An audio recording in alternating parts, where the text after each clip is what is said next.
Shabbat Shalom à tous, Parasha Re'eh. Donc pour résumer la paracha en quelques mots, on parle des bénédictions pour ceux qui accomplissent les commandements et des malédictions pour ceux qui malheureusement les accomplissent pas encore. On parle aussi que le temple doit être établi au lieu que Dieu va choisir. On parle des faux prophètes, des signes pour les animaux cachers. On parle de la mitzvah, de la charité, de la tzedaka. Et pour finir, on parle aussi des fêtes de pèlerinage. On va essayer d'expliquer un pasouk sur le passage donc, de la mitzvah, de la charité, de la tzedaka. Donc c'est chapitre 15, verset 11. « Car les pauvres ne manqueront pas dans le pays, c'est pourquoi je t'ordonne d'ouvrir grand la main à tes frères pauvres et nécessiteux dans ton pays. » Il y a la question donc par rapport à ce passouk de Tyrannus Rufus le méchant. Il est responsable du pillage du temple, de l'interdiction d'enterrer les morts de la forteresse de Béthar, et il est à la suite de la poursuite des rabbins. Donc il a demandé, si votre Dieu aime tant les pauvres, pourquoi ne leur donne-t-il pas tout simplement de quoi vivre facilement? Vu que le passouk nous dit, car les pauvres ne manqueront pas dans le pays. Et Rabbi Akiva donc va lui répondre, et il lui dit tout simplement, s'il existe des pauvres, c'est tout simplement pour permettre aux riches de leur donner. Donc c'est pour donner un mérite aux riches. Mais on va essayer de donner une autre explication du Midrash, par une petite histoire.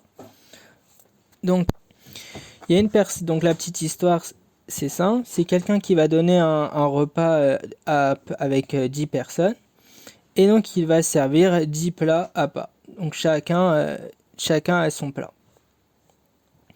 Et donc sur cette table, il y a quelqu'un donc, qui avait très faim, qui est très gourmand, et il mangea 2 plats. Donc ça fait qu'il y en a un qui se retrouve donc sans plat. Donc les convives vont dire au maître de maison, est-ce que c'est normal? Il y a quelqu'un qui n'a pas de plat. Il lui dit, non, moi j'ai donné un plat à chacun. Vous avez qu'à alors partager votre part avec lui. Alors on pose la question, est-ce que c'est comme ça que doit se conduire un hôte envers ses invités? Alors lui, il leur répond, est-ce que vous vous imaginez par hasard que je n'ai pas donné de part à chacun? Il y en avait une pour cette personne aussi, mais malheureusement, il y a quelqu'un qui a mangé sa part. Donc maintenant, vous allez lui donner la vôtre. L'interprétation de cette histoire pour essayer de comprendre ce passage, elle est simple. Il est dit dans le Teilim, chapitre 33, verset 13, « Hachem regarde des cieux et voit tous les hommes. Il répand donc sa bénédiction sur toute la terre et il répond pour combler ce qui manque à chacun, afin que même le pauvre ait sa part dans la terre. Mais le plus fort va alors lui prendre sa part et celle de son prochain. Pourquoi? Car il en possède les moyens. S'il a un grand champ, il a un grand territoire. C'est pourquoi, donc dans cette paracha, on voit que Dieu va ordonner aux riches qui attirent la bénédiction à lui de donner aussi sa part aux pauvres.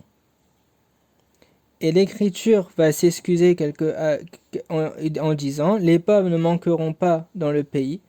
Ce n'est pas que j'ai empêché le pauvre d'avoir sa part dans le pays, je ne l'ai pas exclu de l'ensemble de ce que le pays doit recevoir. C'est pourquoi je t'ordonne d'ouvrir grande la main à tes frères. » Donc c'est comme ça que le Midrash explique ce passouk. Shabbat Shalom à tous.